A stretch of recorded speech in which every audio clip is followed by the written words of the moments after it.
Hi అండి, అందరికీ నమస్కారము.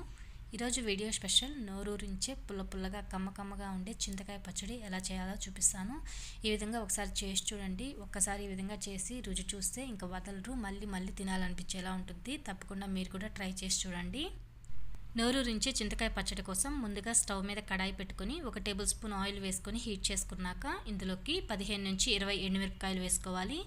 ఎండుమిరపకాయలని ఇలా తుంచి వేసుకుంటే గింజల లోపల దాకా బాగా వేగుతుంది. ఎండుమిరపకాయలను మరీ నల్లగా మార్చుపాకండి, ఈ విధంగా ఉంటే సరిపోతుంది. ఇప్పుడు వీటిని ఒక ప్లేట్లో తీసుకొని పక్కన పెట్టుకోవాలి. ఇప్పుడు అదే కడాయిలో మరొక టేబుల్ స్పూన్ ఆయిల్ వేసుకొని హీట్ చేసుకున్నాక 1 టేబుల్ స్పూన్ పచ్చిశనగపప్పు, 1 టేబుల్ స్పూన్ మినపప్పు, 1 టీ స్పూన్ ఆవాలు, 1 టీ స్పూన్ జీలకర్ర, 1/2 టీ స్పూన్ మెంతులు, 2 టేబుల్ స్పూన్లు ధనియాలు వేసుకొని పప్పులన్నీ కలర్ మారేంత వరకు వేయించుకోవాలి. ఇలా పప్పులన్నీ బాగా వేగిపోయిన తర్వాత ఇప్పుడు ఇందులోకి 20 నుంచి 25 పచ్చిమిర్చి వేసుకోవాలండి. పచ్చిమిర్చి కూడా తుంచి వేసుకోండి. ఇందులోకి 10-15 వెల్లుల్లి రెబ్బలు వేసుకోవాలి. పచ్చిమిర్చి అనేది మనకి ఎర్రగా వేగనవసరం లేదండి, జస్ట్ మనకి ఒక 2 నిమిషాలు వేయించుకుంటే సరిపోతుంది. చూస్తున్నారు కదా, ఇలా వేగితే చాలు. ఇప్పుడు స్టవ్ ఆఫ్ చేసేసుకొని ఇందులోకి 1/2 టీ స్పూన్ పసుపు, 1 టీ స్పూన్ కారం, రుచికి సరిపడా సాల్టు, ముందుగా వేయించి పెట్టుకున్న ఎండుమిర్చి వేసుకోవాలి. ఇందులో కారం, ఉప్పు చింతకాయల పులుపుని బట్టి వేసుకోండి. ఎక్కువ పుల్లగా అనిపిస్తే కొంచెం ఎక్కువే పడతాయి.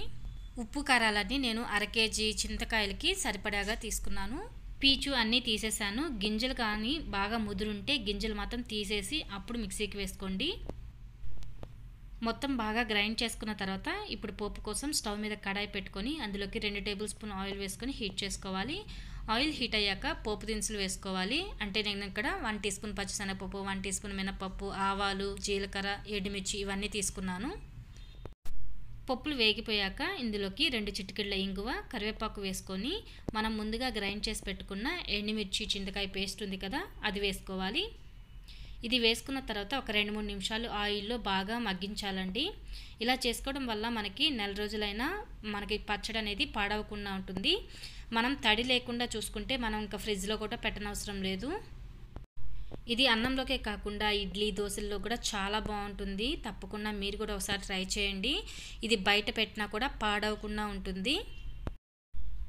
పుల్లగా నోరూరించే చింతకాయ పచ్చడి రెడీ అయిపోయింది. వేడివేడి అన్నంలోకి నెయ్యి వేసుకొని తింటే చాలా టేస్టీగా ఉంటుంది.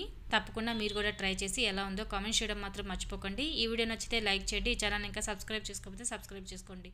Thanks for watching.